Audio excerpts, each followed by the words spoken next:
Ito ang reading mo, Leo. Welcome back to my channel. Naway nasa mabuti kayong kalagayan.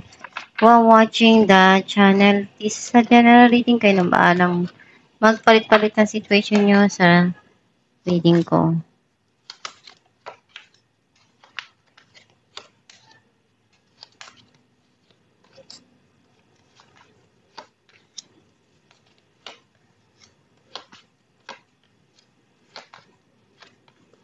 At the bottom of the deck, 6 of Cups.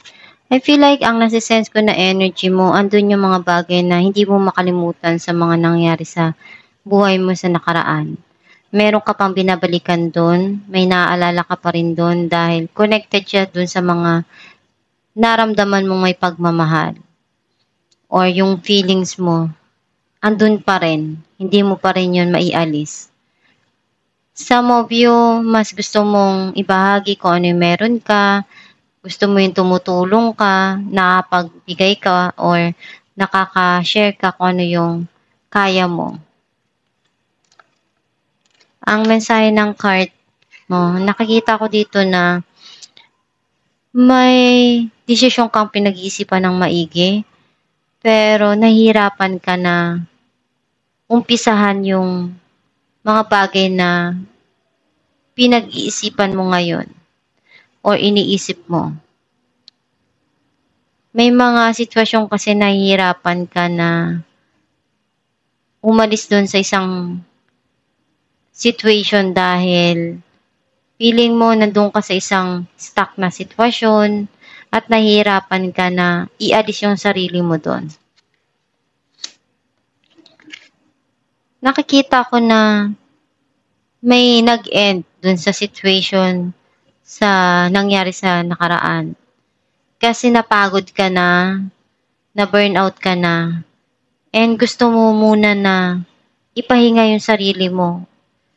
Kaya nilagyan mo yun ng end, yung situation na yun.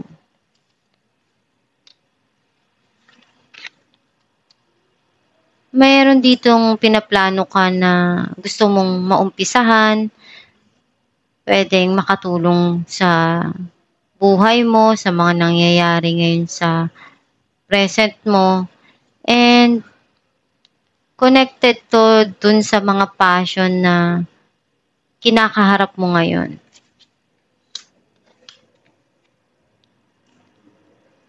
Ginagawa mo lahat ng makakaya mo, kahit ano, basta para sa'yo, gusto mo yung ginagawa mo, hindi ka hihinto, kasi may sarili kang paraan eh. Alam mo sarili mo kung paano mo maigagather yung mga bagay na para sa'yo makakatulong sa pang-araw-araw mo.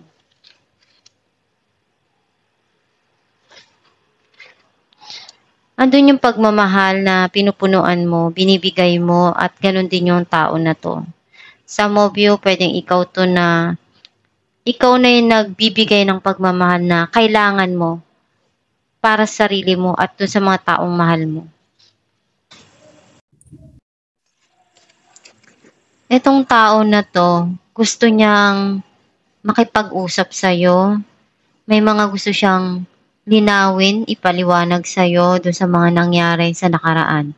Some of you, pwedeng ikaw to na gusto mong linawin yung mga bagay-bagay na nangyari doon sa sitwasyon, or may gusto kang kausapin at ipaliwanag yung other side ng story.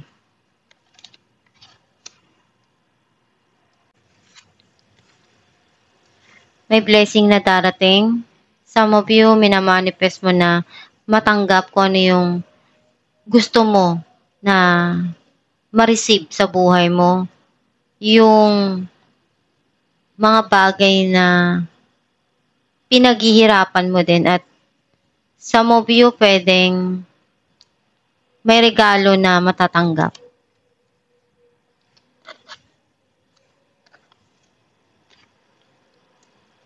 Nakikita ko na andun yung naghihil ka na doon sa mga nangyari or may gusto kang puntahan or gawin. nagiging okay ka na rin doon sa mga pinagdadaanan mo ngayon. Clarify natin ang dahangman.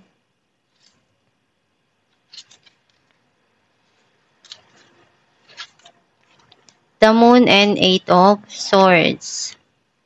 Nakikita ko dito na at the back of your mind ay nagpapagulo sa isipan mo na tinatry mong ialis yung sarili mo doon.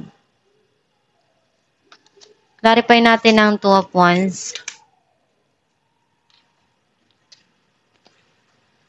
Ten of Swords and Eight of Wands. May mga opportunity na binibigay sa'yo, pero hindi ka pa handa. Kasi natatakot ka na mag-fail. Pero may mga plano ka nang gustong gawin. Some of you may darating na mensahe dito. Clarify natin the Lovers.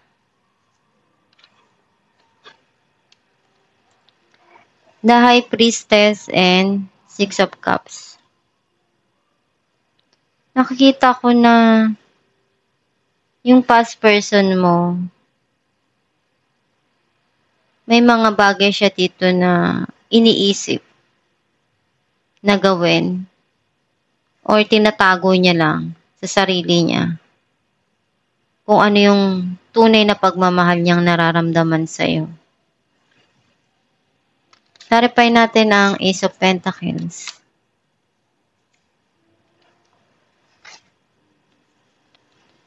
Five of Wands and Five of Wands.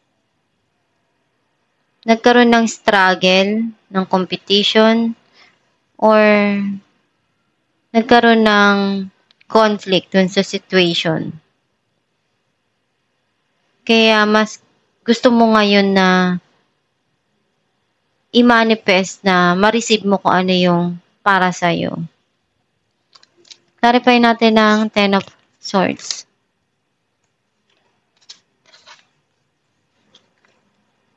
Two of Cups and Two of Swords. Maraming pagsubok na pinagdaanan yung relasyon.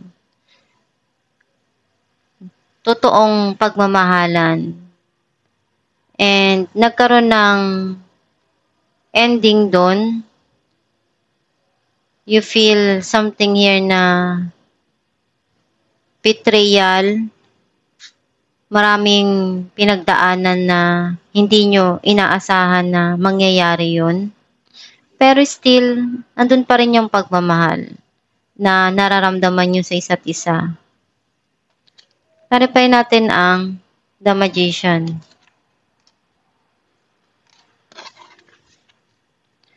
Four of Wands and Two of Pentacles. May paparating dito na prosperity. Kailangan mong ibalanse yung mga pumapasok sa buhay mo na sitwasyon na pagsubok.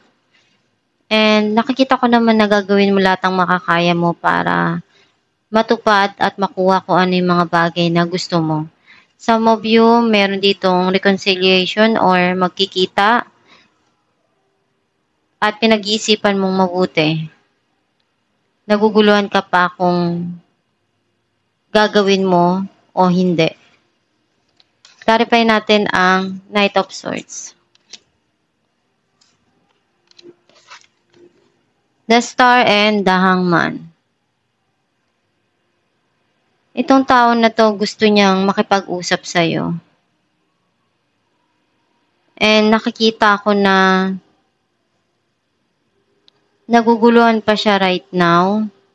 Kasi feeling niya nandun siya sa isang stuck na situation. At hindi pa siya ganun kahanda na humarap. Clarify natin ang Six of Swords.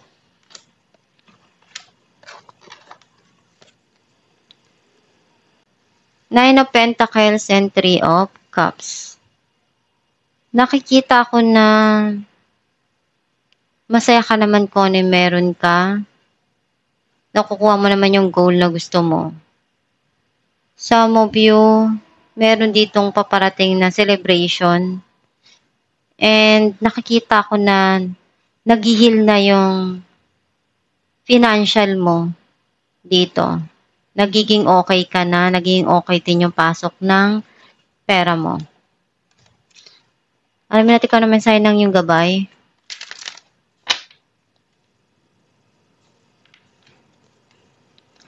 Cleanse and detoxify. With great love and respect, we ask you to detoxify your precious and sensitive body.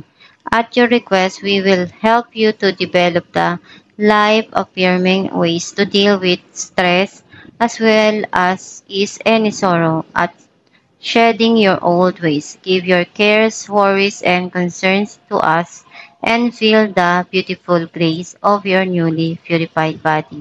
Ang mensahe ng yung gabay na yung katawan natin, kailangan niya ng i-cleanse and i-detoxify. Ialis yung mga bagay na hindi maganda sa katawan. Yung pag-aalala, yung kalungkutan. Mas maganda na ialis mo yun. Palitan mo ng mga positibo, kasiyahan para mas maganda yung ipapasok mo sa katawan mo na energy. Kasi yung energy na yun yung ginagamit mo sa araw-araw. Maging positibo lang sa pananaw sa buhay, magdasal ka palagi para matulungan ka at magabayan ka sa mga pangarap mo at ginagawa mo sa araw-araw. Ihiling mo kung ano yung mga pangarap mo, yung mga gusto mo mangyari sa buhay, at pagsumikapan mo lang yung mga dumarating para sa'yo at harapin mo at gawin ng tama yung mga binibigay sa'yo na sitwasyon. At itong yung reading, Leo, kung nakaresonate ka, kindly comment down below. Thank you for watching.